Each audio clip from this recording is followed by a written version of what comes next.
Oh my gosh. I did it. Technology. Okay. We should be live now. I'm going to have to cut off the rest of that because I was just sitting here just trying to figure it out. But welcome to a special crossover of the Paging Creatives podcast, along with the BTS of the Business People Office Comedy. Paging Creatives is a podcast that I started for the purpose of encouraging and inspiring other creatives. And I sit down with amazing working creatives so that you know what they're doing, so that how they made it in the industry, because pursuing a creative career, there is no infrastructure. Sometimes it can be lonely and isolating. And today I have the amazing, the 9-time nominated, 4-time Emmy winning, the greatest comedy director on the planet, Roger Nygard. I'm Thank going you. to Actually, applause. no wins yet, only nominations. I'm still waiting to win. It says you have 4 wins. No, that's not correct. No wins yet. No, at least no, not Emmy wins. I've got some various wins here and there, but not Emmys. Oh, it's okay. Well, I would still take that. Still, like 9 nominations. That's impressive. It's probably talking about film festival awards and things like that. Maybe if it's like the aggregate list. Right. Okay. Well, the first thing I want to say is thank you so much for being our director for Business People. It is an amazing studio level project because of you. We could not have done it in the short period of time that we did it unless we had you. And so I'm really grateful for the time to sit down and talk to you. And I want everybody to get a chance to know a little bit more about you. So, can you tell me how you came to directing and then the path that led you to editing? Well, directing, I've been making films since I was 7 years old, since I found my dad's 8 millimeter camera, and I just never really stopped. Throughout high school and college, the budgets got a little higher as time went on and more elaborate. As soon as I discovered filmmaking, I was in love, and I've never stopped pursuing it.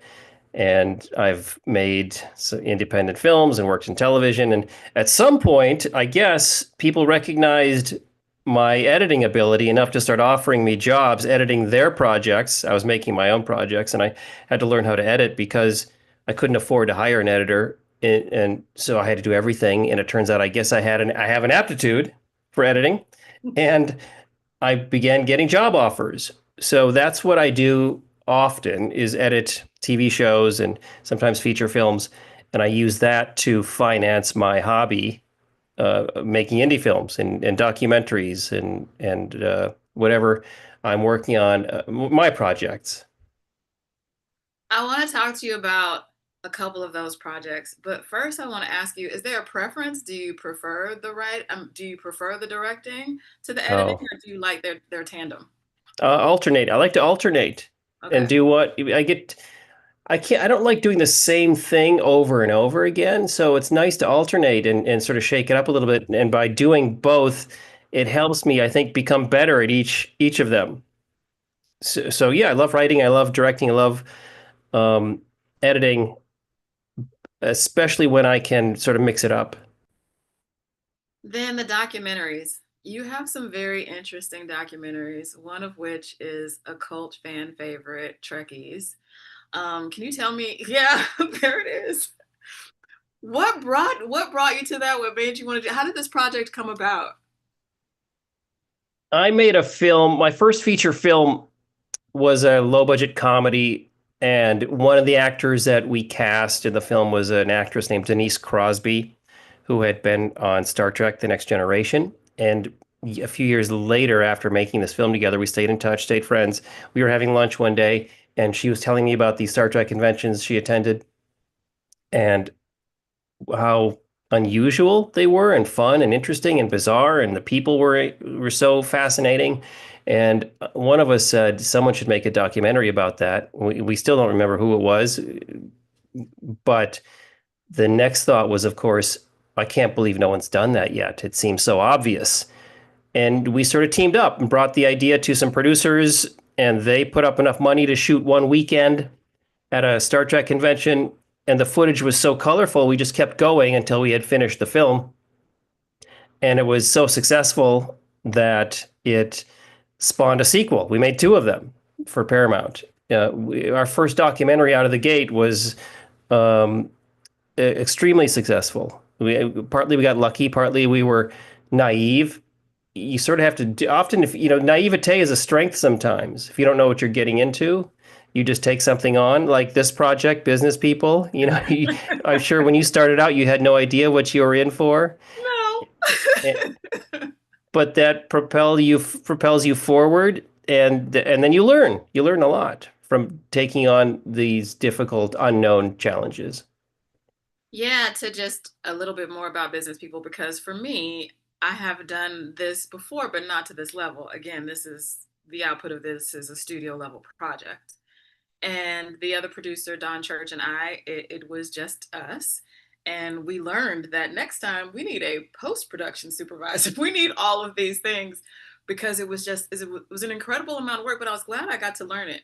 Even I got the opportunity to sit with you and Megan, our editor, and I got to learn. I have so many notes from that, but looking at how you edit things, which you've also written a book. Do you have that handy to show too? Of course, it's always Yay! handy. Yes, cut to the monkey. So it will definitely teach you all that you need to know about comedy editing. And I'm going to link all these things in the description so you can find those books. But yeah, this was a learning experience for sure. And this is my first time having a project where we had a real director, and that was different too. We shot for 12 hours a day, and you were so incredibly prepared. You had every single shot list. It was just great to watch you work. I want to know when you were first starting out, before you got your first real job, how you were able to do that. Did the agent come first, or did you make something that got attention first, or how were you able to accomplish that? Yeah, agents are sort of like a mortgage. You can't really get a loan until you don't need one, and you don't really get an agent until you don't need one. Until you're already getting jobs on your own and you're working, and they'll jump on the bandwagon.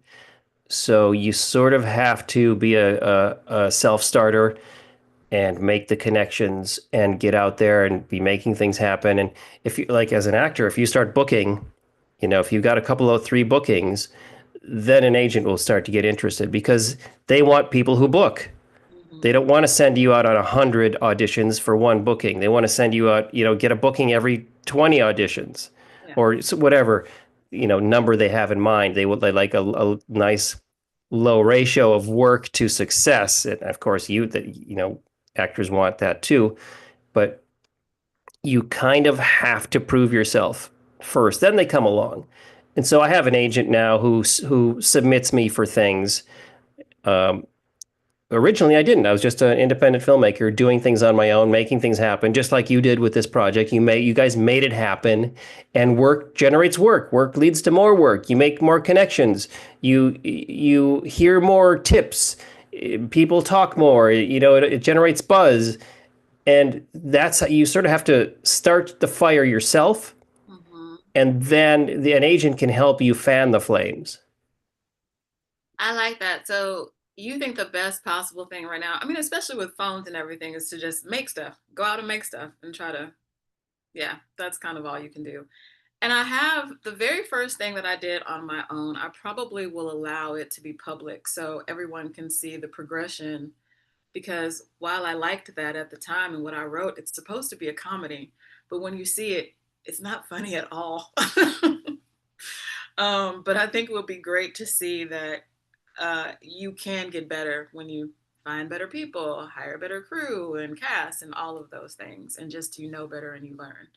Um, I want to go back to the documentaries because we didn't talk about the other one because you've done another very interesting documentary that you and I have talked about. Um, Which one? I've got several. Which one is I in your want to mind? talk about the religious one. Ah, yes. Here it is. Yes, that's one. I want to know because I don't think I ever asked you about this. What prompted you to do this one?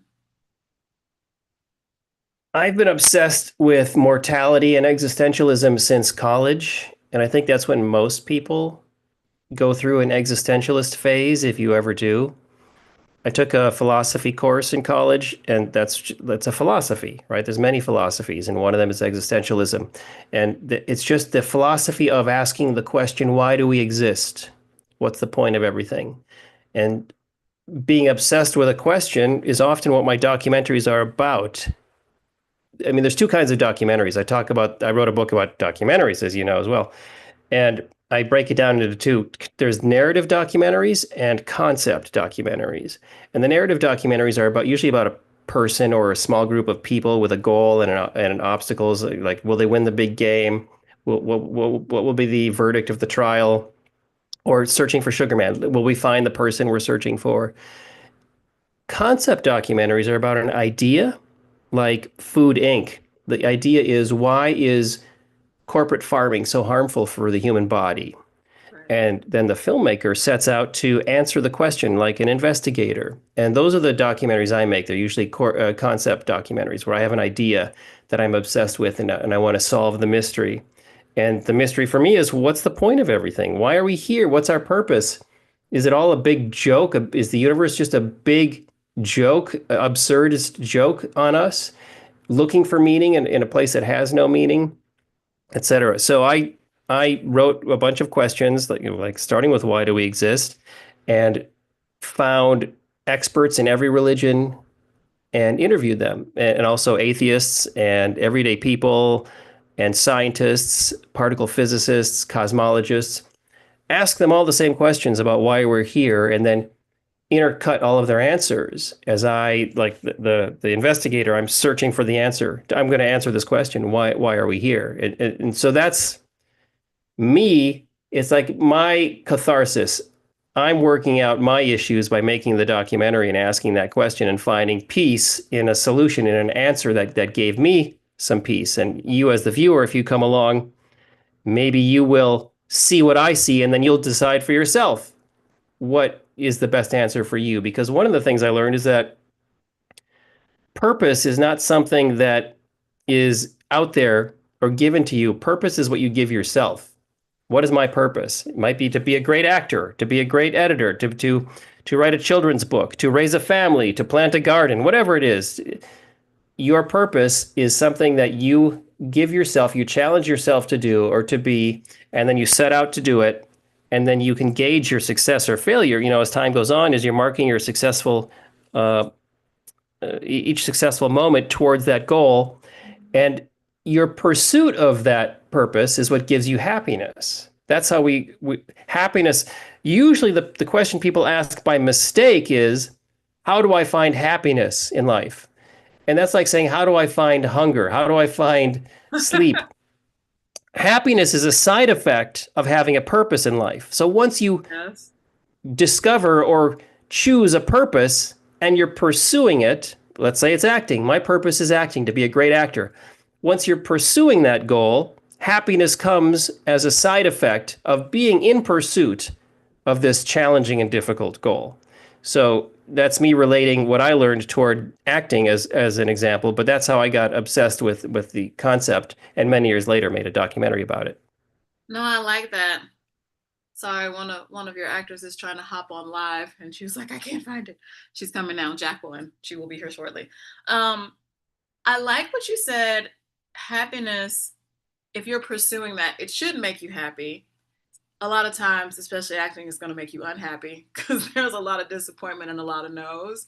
But if you can find the happiness in that, when I was in college, me and one of my college friends, we just used to say happiness is a choice. So you have to choose that consciously every day. Um, I want to go back a little bit, um, just kind of like support and growing up. For me, the reason why this is called paging and it's spelled Page is a combination of my mother and my grandmother's names. And they were very supportive of my creative career as long as I did things academically. Like I had to pass the calculus AP test and get a scholarship in school, but then I was also able to have a dance major. So, where did you grow up? And were your parents supportive of you going on a creative career as opposed to doing something more academic? Minneapolis, grew up in Minnesota. I, yeah, I'm very lucky that my mother was supportive of whatever I chose to do. And she was supportive in general. And I was always a very creative person since I was young, and so that was kind of obvious. I loved to draw cartoons and then make movies and take photos once I found our camera and express myself visually and creatively. And part of, I think, what gives me a superpower, I think of it for myself that way, is because my mother always said to me, "You're overly creative. You're so creative. You're so talented." She kept repeating that mantra as my brain, my young brain, was forming and solidifying.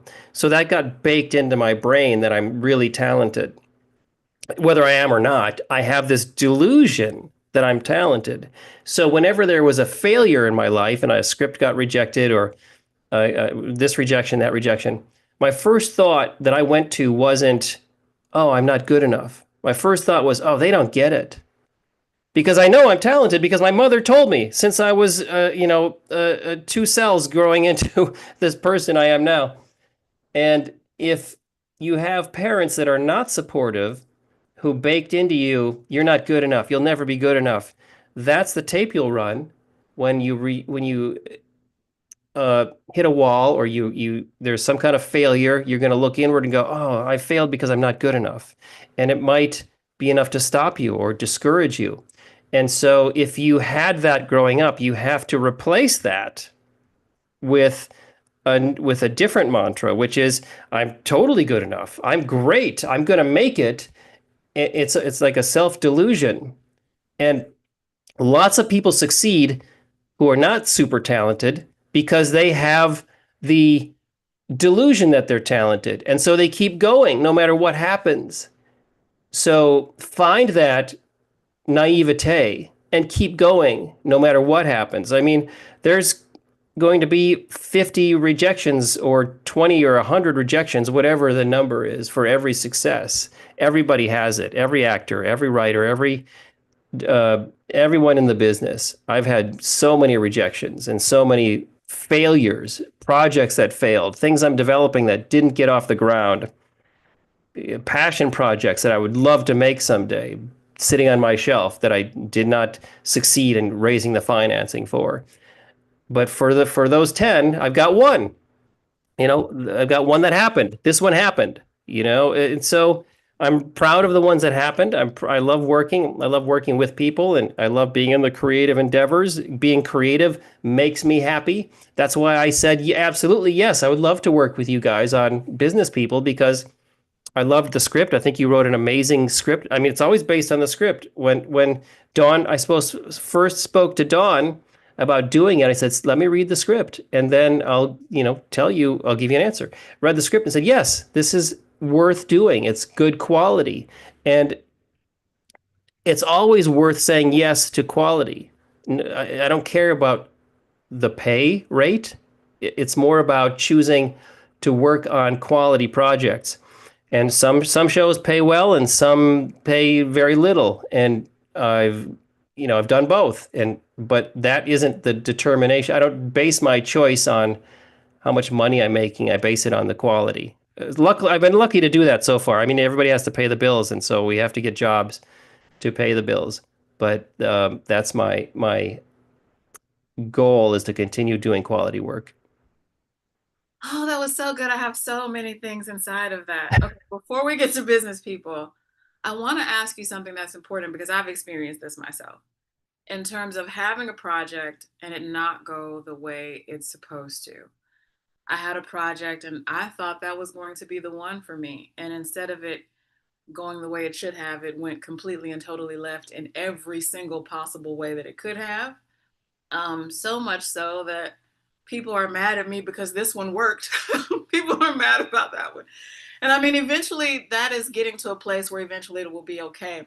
But if that's ever happened to you, how did you deal with that? I mean, clearly you recovered because you're fine. How do you recover from a loss like that? What do you do?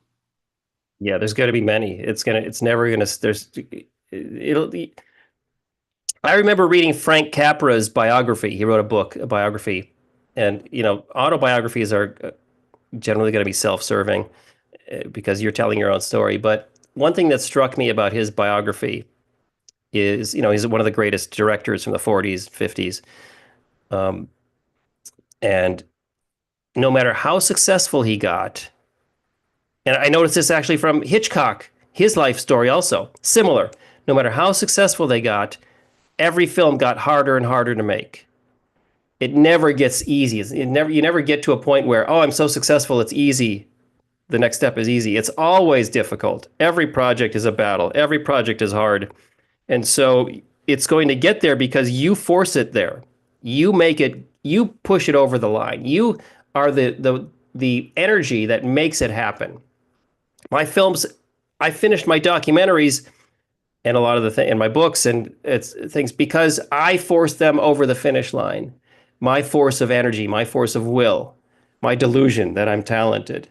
And I'm sure if you take examples of very successful directors or writers or actors in the business, they have many failures, but they keep going because they have to. If you're an actor, you have to act. What are you going to do? You're going to not act? No, you have to act.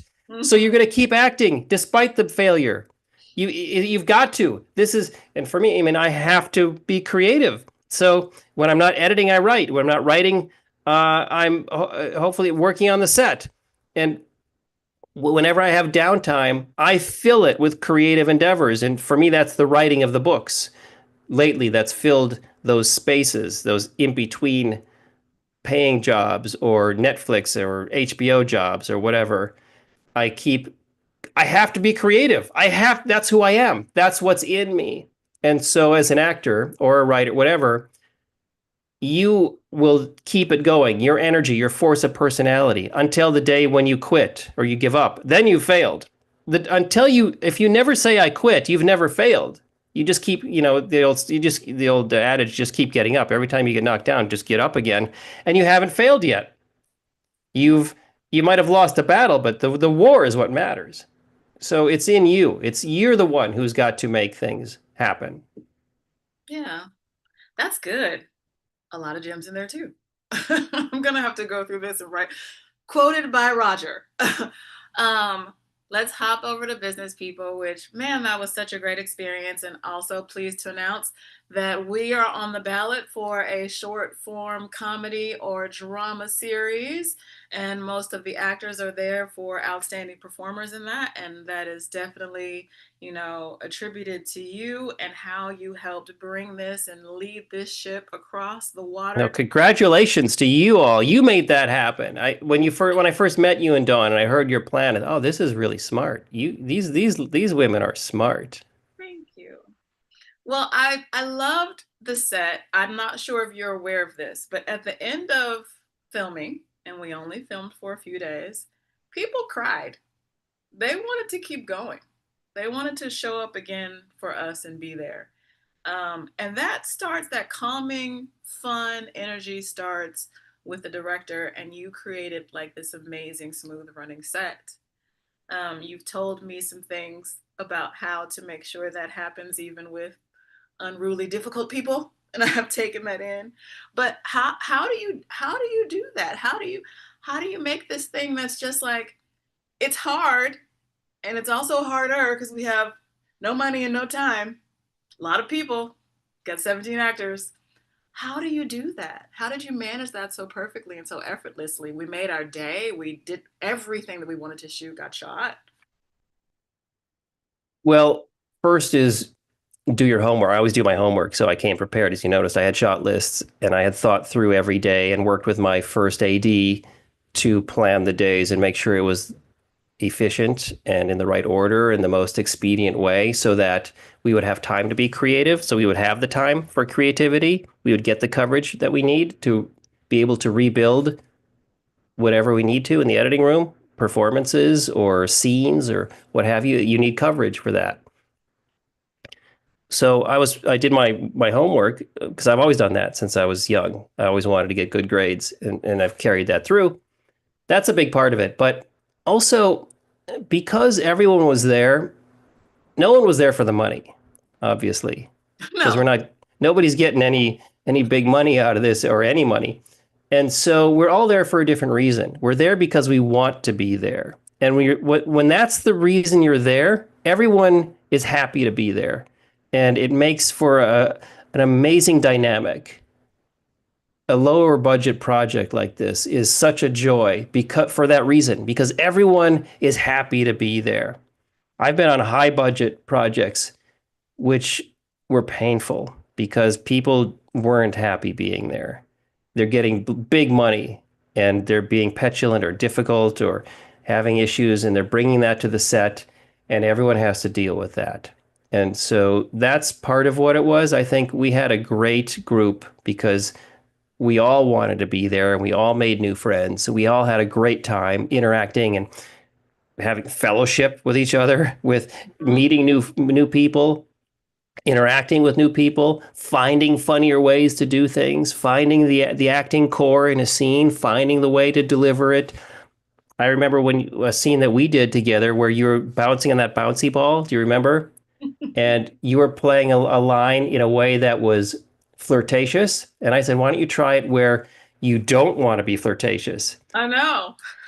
And so we tried it both ways. We're looking for the funniest version, what's going to work best, and that made us both laugh in the edit bay, seeing that look on your character's face, which was no, no, no, no, very funny. So you try it different ways and you experiment, and the people who were there, the business people cast, were all there who were ready to try things, and so we all had fun.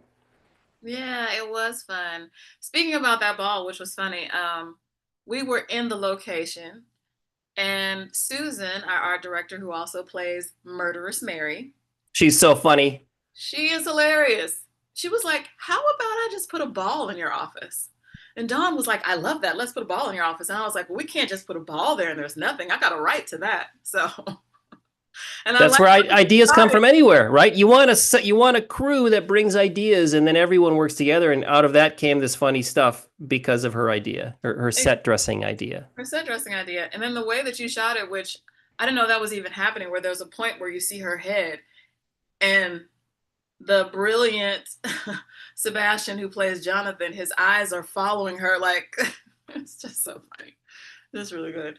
And That's the magic. Once you get there and everyone's together and we're working together, and then you get the magic moments because all of our energies are focused on the scene, whether, it's the sound mixer and the camera people and the set decorator, and then the actors come in and the director is working with them, and we're all just looking for the best stuff, the best. We all want everyone to look their best.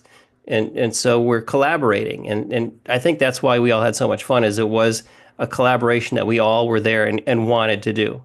super collaborative. And I mean, film, TV, when you're making these things, it is a collaborative sport. And when it comes together like that, it just does feel like just so much fun. And we were all like, we want to do this all the time. So we're going to work to try to see if I can make it to where we can do it and give you guys the money that you deserve to do it. Um, People will want to know how we did it. And part of it is the collaboration part of it, and shout out to all the actors. The actors actually paid into this to get this done. And there are a lot of us. There are 17. Shout out to our Television Academy governors, Kim Estes and Kate Linder, both legends in our business. Kim is an Emmy winner. We have Emmy winners in front of and behind the camera. And the cast, of course, they're a part of our peer group. But the crew was because we had the fantastic Roger Nygard on board, and people were like, I got to get a part of that. So again, that was great. Well, Um, everything goes back to the script. I was on board because I read the script. You wrote a great script, and people read the script and, oh, I'd like that character. I'd like to play that part. And so that's the initial draw. There's nothing without the script. Thank you, thank you, thank you. I want to ask you, now that you've kind of achieved all the things. You've done the big network jobs that people want to do. You've done the indie projects and you've had success on so many levels and so many aspects of your career. What's your current dream? Oh, my dream is that I can keep working until the day I die. Somebody, my favorite joke that I always, what I usually say to people is when they say, what would you do if you won the lottery? If I won the lottery, let's say, $2 billion lottery, whatever. If I won the lottery, I would be able to afford to work for the rest of my life. Mm. people often think, oh, if I win the lottery, then I can just stay home and relax for the rest of my life. That's just waiting to die. You're sitting in a chair watching sitcoms waiting to die. You've got to be doing things with your life. You've got to be active and vibrant and keep um, oiling that muscle, which is your brain, through work and thought and creation. So, yeah, if I won the lottery, then I could finance my own movies and I would keep making them until I spent every penny of that money. I hope you win the lottery. Yeah. I'd be making a lot of movies if I did. I want to be in some of those. I want to help write some of those. Um, so, in terms of the Emmy, how important was it for you that we wanted to put this on the Emmy ballot? That was just smart. I never heard of that before. It was just a great strategy. I thought this is really a smart strategy. You have a specific goal, it's achievable. We'll have to work quickly, which we did. We But did. I just thought that was really smart. I never know what I never seen anyone with that strategy before. I was impressed. Thank you. I want to. I don't want to go too much into it because I want to interview Dawn first before, so I don't want to answer all the questions that I would ask her. She's on a plane to Spain right now. And speaking of travel, you spent 2 months in some of my favorite places. Tell me about the travel a little bit, and tell me if you got any writing done. Do we have some new books on the horizon? Every time I wrap production or I'm between jobs, I try to travel. I try to go somewhere. Just recently got back from Bali, which is my favorite destination. If I don't know if you've ever been to Bali, those of you who have, you'll understand. I've been to a lot of different places around the world, and I that's the one I keep going back to. I mean, I like the tropics. I like being near the equator. I like a nice beach with a beautiful sunset. And there, because it's so close to the equator, the sunset is every day at 6:15 p.m. It's a 12-hour day. Every day's got a beautiful, uh, amazing sunset. And so I guess I like to collect sunsets. I'm storing them all up here. And so between jobs, I do that. And then when I'm there, I work. I write during the daytimes and then earn my sunset. Before that, I did a trip to Portugal, Spain, Morocco. That was on my bucket list. I've got a list of places I want to go. I've got it. You can probably see it behind me. I've got a map of the world behind my editing system. And when I'm editing or between editing, I like to look at the map and think, where would I like to go next? And then I make it happen.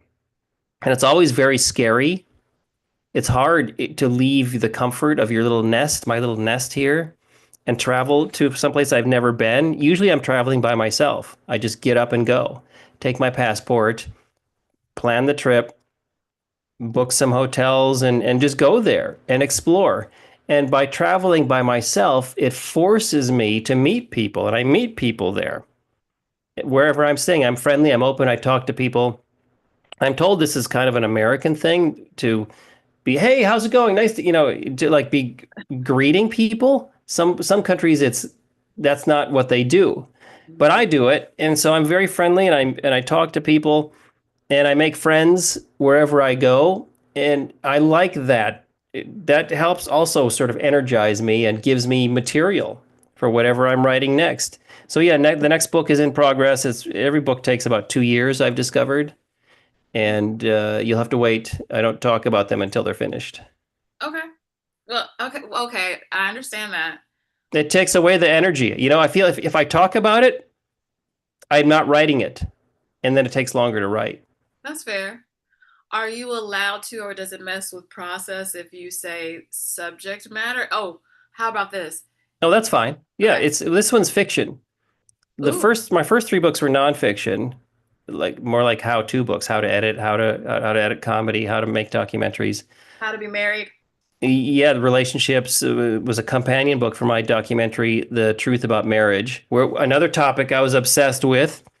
It's like, why am I a failure? Why am I not married? What is it? Is it me? What's wrong with me? And so that's what I set out to solve, that crime.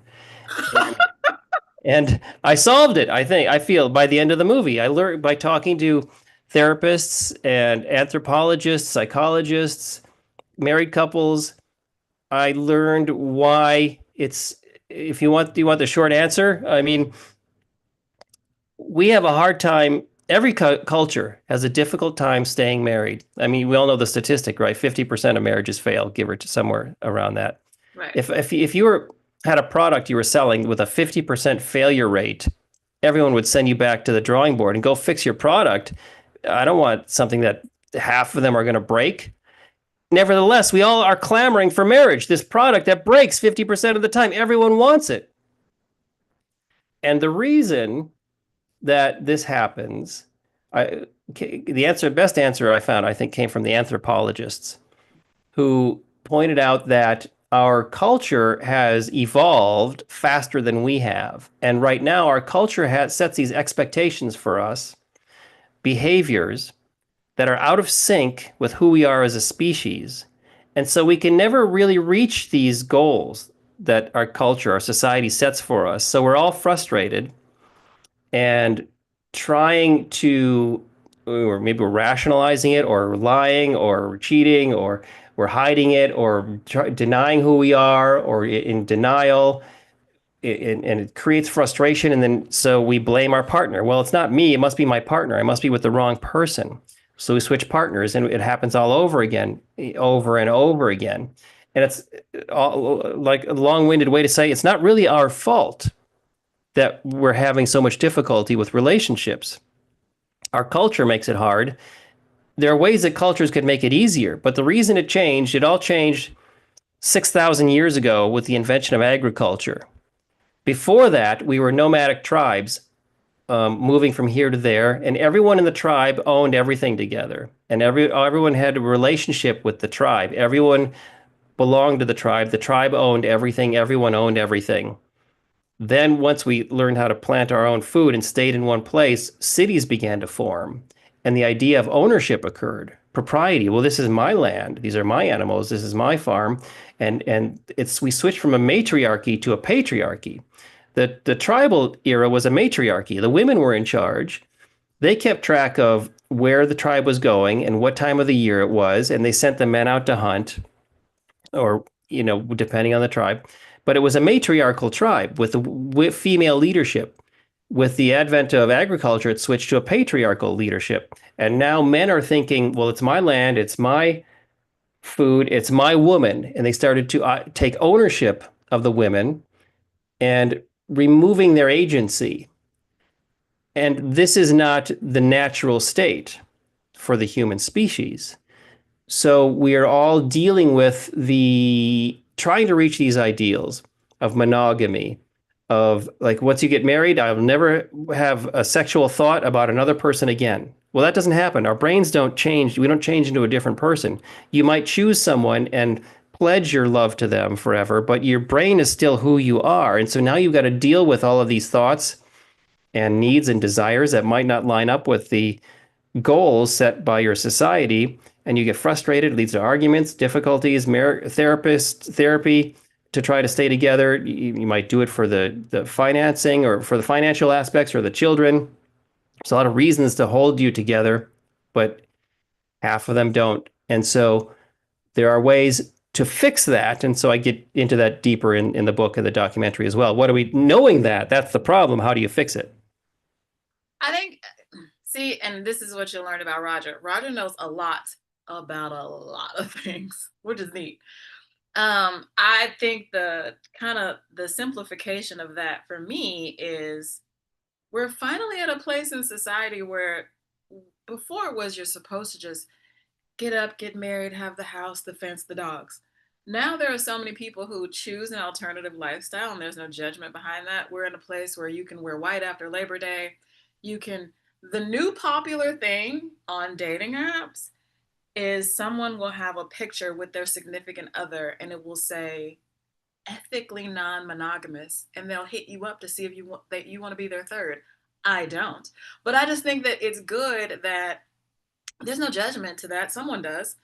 Everyone should be able to do whatever they want to do. So if you want to be married, great. If you don't, great. And I think the less pressure we put on people to do things like you were saying before, because if you're pressured into it and you feel like this is something I have to do and you don't want to be there, even just like women who want to have careers and don't want to have children, and that was so frowned upon before. And now there's just sort of, I think we're moving away from that, I guess is what I'm saying.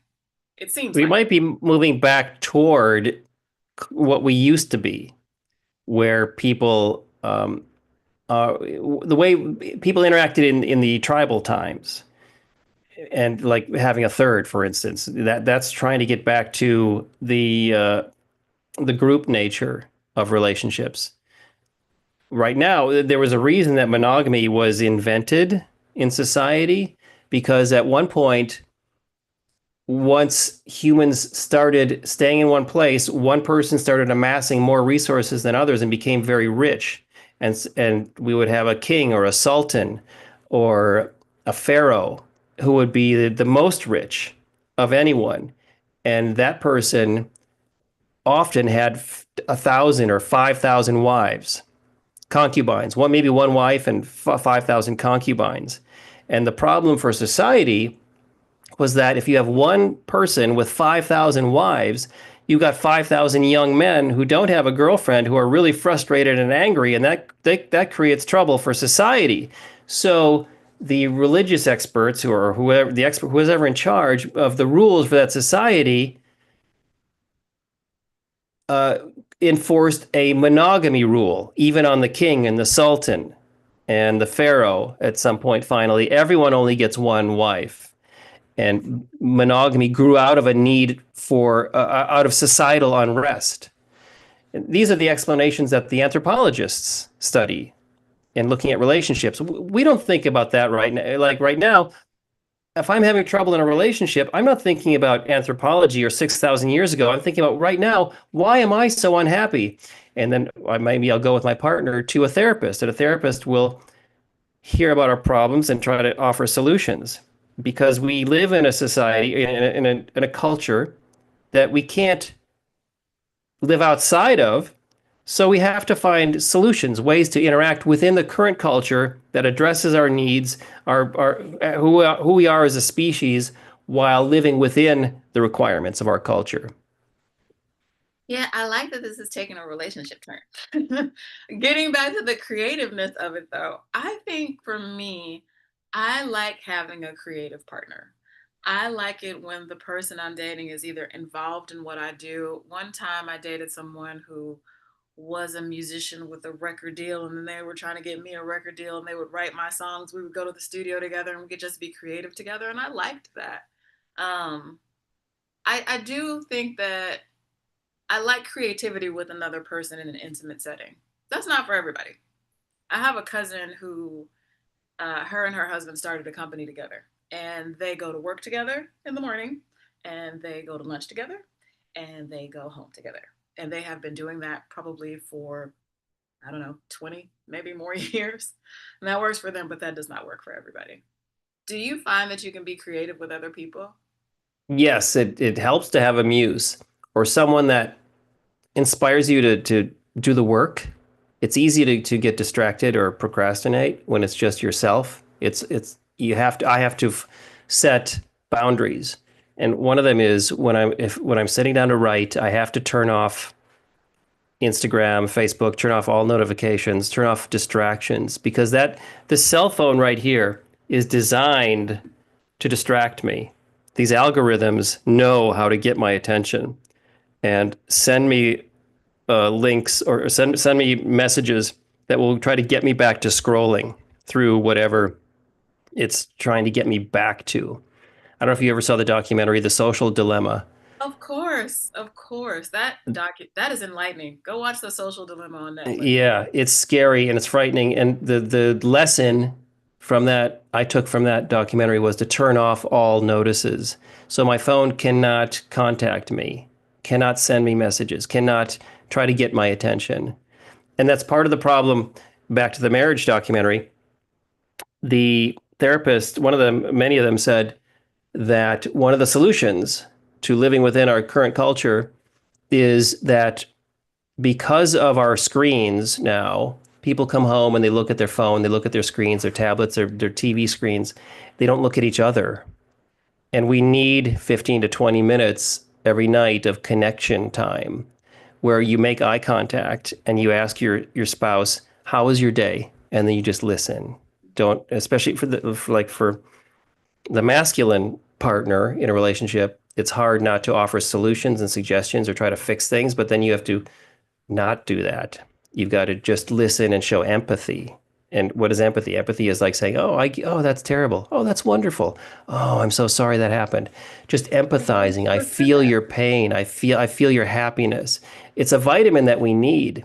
Yeah. Humans need that, and we're not getting it anymore. And so relationships are start to go stale after a while. And we're wondering why don't I feel the same about this person anymore?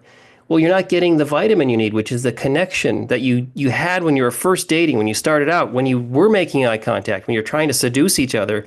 You're making a lot of eye contact. There's a lot of connection going on. You're not looking at screens.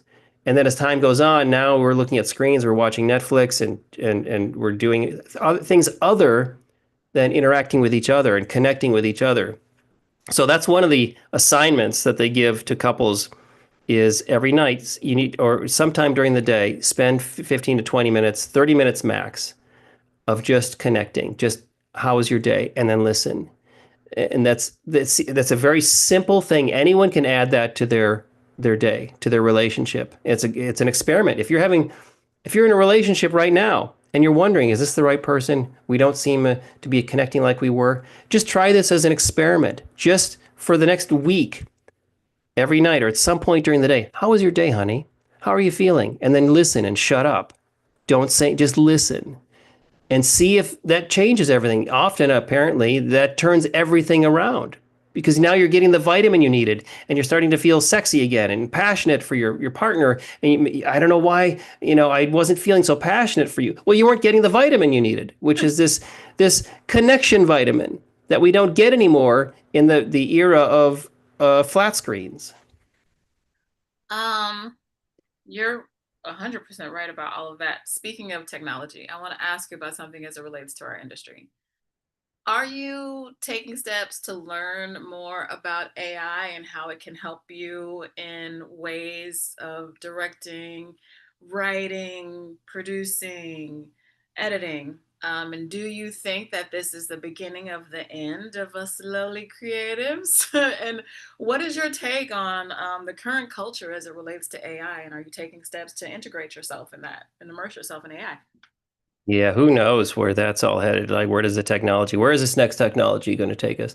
It's another tool. It's just a new tool. It's like a laptop was a new tool at one point. And so I remember the day I got a laptop for the first time. And AI, yes, I've been looking into it, and you sort of have to in order to compete with everyone else who has that tool available.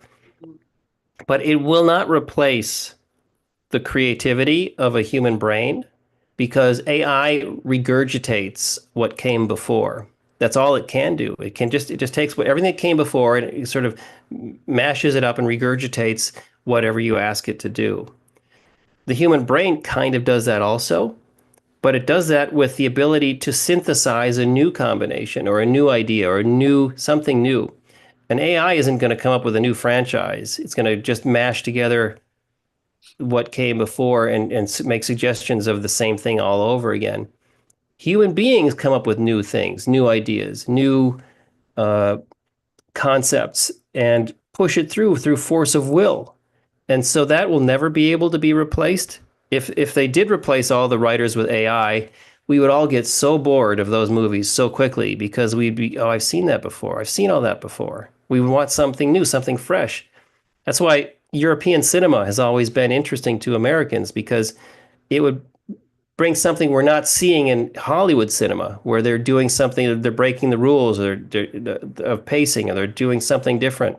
Or then it was the cinema from Hong Kong for a while was like, wow, they've taken what we're doing and have created a whole new approach. And then it's Korean dramas and movies are amazing. I don't know if I've been watching a lot of Korean dramas, and that's where the good writing is right now, I think, or a lot of it. And so it's always going to be humans that come up with the new stuff. But yeah, AI is a tool and we all have to be aware of it. Yeah, for me, I focus mostly on watching comedy. The world is dramatic and scary enough right now for me. But I like most of the shows that I really, really enjoy are shows that originated um, in Europe or European shows like Ghosts, CBS Ghosts. Shout out to Ghosts. And they're renewed through season 6. I think it's hilarious. I think the writing is funny. Um, so yeah, I just really comedies are it for me right now. My My favorite are when you blend both, a great drama that's really funny.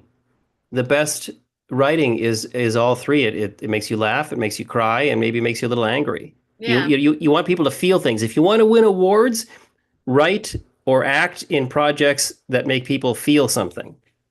Yeah, I like to write in the dramedy space because I do feel like, again, life is dramatic, but there's always a joke in it. Even at a funeral, there's jokes at funerals. And I do like that. What's your favorite dramedy? Ever of all time. I mean, probably the same as Breaking Bad and Better Call Saul were amazing. Um, right now, I've just recently watched a Korean drama called Extraordinary Attorney Woo, which is Hmm. incredible. I thought this can't possibly. I'm not the demographic for this. I watched one episode and I was so hooked. I watched them all, and it's so well done. That's how I feel about the show you edited, The Residents on Netflix. That thing, and I wasn't expecting it. Oh, and another, I just wasn't expecting it to be. I just turned it on. You were like, hey, I edited this show. And I was just like, the way you sent it, you're so humble in what you do. You sent it like I edited this little show. And I was like, okay, I'll check out this little show. It's this massive show. This huge big budget thing with the best actors, the best cast, the most incredible writing, the best editing. Like this is gonna win a lot of awards for sure. It's really great. If you haven't seen The Residents, please, please check that out on Netflix. And that is something that our wonderful director worked on as well. Yeah, that was a year-long job. Those each of those episodes were huge. Each one is like a movie. But Yeah, the writer, Paul William Davies, he termed it um, a comedy with dramatic elements in his mind. Even though it's a drama, it's a whodunit, it's a mystery, it's a murder mystery, but it's got a lot of in references and callbacks to what came before it, Agatha Christie movies or murder mysteries, Sherlock Holmes. You can watch for those Easter eggs. He spent 5 years on this show, so there's a long history to get those 5 episodes, 6, 8 episodes. He spent a long time putting that show together, and then I joined it when in the editing phase, and then brought um, my comedic sensibilities to editing the show, which is why I think Paul chose me, luckily, because of my comedy editing experience. okay, two more questions. The first one is about how our industry has changed and this downturn in available work. You are always still working though. Can you speak to what you think creatives should be doing during this time and how to keep yourself motivated? I think that we're going to be fine and that production is coming back to California. And even if it's not, you can hop on a plane and go somewhere else. But can you speak to that a little bit? Yeah, it always goes through cycles. It's the industry will come back. They'll come back to a new normal. It won't be the same as the normal from 2018. So there's always a shakeout that occurs every 10 years or 15 years in the business. It's normal. And you want to be one of those that is here at the end of the shakeout. So you have to be able to stick it out, which means having a day job, usually for all of us, or another way to pay the bills until things pick up again. And they're picking up again now that the streamers are finally sort of getting their feet underneath them and figuring out what they are and what their budgets are going to be. They were way overspending in 2018, 2019. That's why there was so much work. They were all competing with each other. But now there's consolidation, and they're their mandates are changing as they're figuring it out. And Netflix is profitable. Disney Plus just became profitable.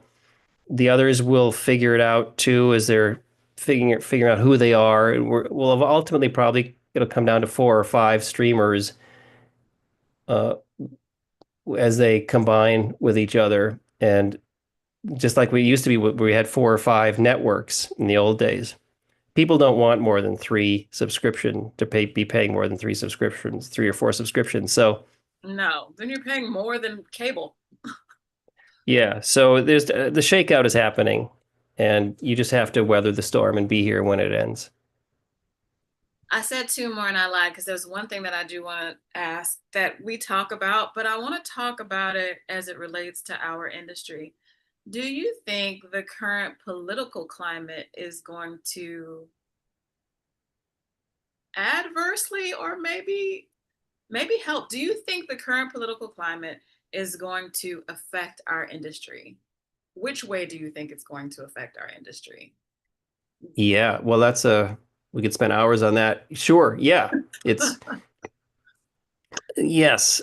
When you've got morons in charge, you're going to have a lot of damage. So we've got a lot of damage happening right now, and no matter what happens, though, the entertainment business is very resilient because people need their entertainment. They need to come home from work and be able to sit down and relax and disappear for a little while into something, a TV show or a movie. And we are making those TV shows. So they'll always be needed. They'll always need these things, no matter how terrible the political climate gets. True. And then do you think so we've been given some stewards of the industry, which I'd never heard of that before. I know Mel Gibson is one. Do you understand what that is and what they are being? It's Mel Gibson, maybe John Voight, and another person. Are they liaisons to make sure certain stories are told? Are they here to make sure that we get the tax incentives that we need? Do you know what that is and how they're helping us in the industry? I don't think they're helping anybody. I think they're just distractions. It's just a distraction. Okay. They're distracting people while other things are happening. And the industry, yeah, sure, tax incentives are great to keep people. That's going to help more than anything if you give tax rebates the way they do. Canada has a 31% tax rebate, I think, and so that's why they've drawn a lot of production. Tariffs don't have any effect on bringing production home. That's like that was the most idiotic thing ever suggested, and they already walked that back. And so that's just a bunch of distraction. It's I would ignore the three clowns chosen by Trump. Well, for me, I just do this thing. I just try to like all you can do is focus on you, do what you do. Right now, Business People is streaming on YouTube. Go watch it, like, subscribe, comment. It really helps the channel, guys. So like we're focused on that. And then the very last question that I want to ask you, I always ask somewhat of an existential question. And the one that I want to ask you today, and I'll answer it first to give you some time, is if you could sit down and talk to anyone from any time, place, it could even be a mythical person or creature, who would it be and why? And mine would be my mom because my mom died unexpectedly. And I don't think I've ever said this before, but right before my mom died, she said she had something to tell me. I don't know why that's making me laugh because maybe I want to laugh instead of crying. But right before she died, she was like, I have some stuff I want to tell you. I really need to tell you some stuff. And I was like, okay, mommy. I was like, all right, well, let's make sure you get better first. And then she never got to tell me. So mine would be my mom so I could find out what was it that you wanted to tell me? Because she hasn't told me in any other medium so far. So that would be mine. That's a joke I play with my friend Joe, who I wrote Suckers with. Whenever we're on a phone call together, we always end the phone call by saying, "Oh, I got to tell you something really important." Then we click and then hang up. I think your mom might have been playing the hang up joke on you. Hang up joke. Yeah. I mean, Sure, she probably has had stories about her past or your past or relatives. There's a lot of things that just die with the prior generations. I wish I knew more about the family on my mother's side, but I know very little. I know everything about the family on my father's side. They go all the way back. We've got a family tree that goes back to the year 600, but nothing on the mother's side. And so I wish I knew more about that. And so, I mean, I'd love to talk to my mother again and ask her or her sister who are gone, um, from the past. It'd be nice to know, to learn more about my ancestors. But if I had to pick one person, I would pick someone from the future. I would pick, like, who's the next Einstein, the next Feynman, the next uh, cosmologist, the next Carl Sagan from from 20 years in the future. It might be And AI. Machines are learning. it could be, yeah. And then I have a lot of questions. I would have a lot of questions about where things are headed, but that's cheating. You can't really talk to the future. No, be neat if you could. Well, thank you so much for doing this with me. I'm so excited that you were my first guest while I was trying to figure it out. I will have all of Roger's things. I'm going to link all of it. Also, right now, I'm going to have to cut off the first 20 minutes when I was just sitting here trying to make sure this worked. So it's probably just me like, We got it. We got there. we got there. But yes, thank you, thank you, thank you, thank you. All the best to you and all the best to this new book. I'm so excited to learn about this book. And yes, Business People is streaming now, guys. Yeah. Good luck. Thank you. Win some awards. Go ahead, get out there, get it done, Get it promote. done. Get a deal. All right. Bye for now. Okay. Bye bye.